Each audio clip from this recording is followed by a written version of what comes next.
imposible, dijo Oreja Cortada. Te falta un requisito imprescindible.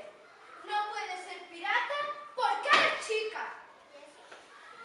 Y en este barco solo metimos a chicos. Es una regla del Caimán negro. Ante aquella barbaridad que acabamos de escuchar, Daniela se quedó sin hablar. Y si no fuera porque le costaba llorar mucho,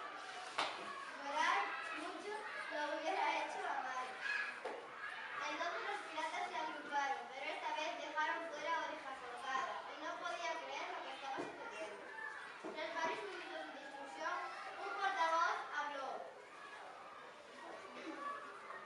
Daniela, ha demostrado todo lo que hay que tener para ser pirata. Ser pirata.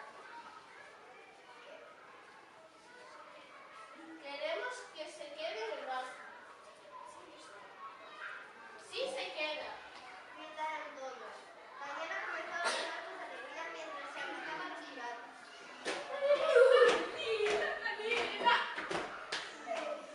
Sin embargo, Oreja Cortada se había puesto rojo como un cangrejo. Parecía una olla expresa a punto de explotar.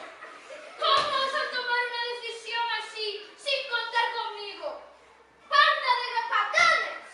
¡Yo soy el capitán! Aulló. Oreja Cortada, para ser capitán se deben cumplir una serie de requisitos. El más importante es ser justo y no querer a Daniela por ser chica. Es una auténtica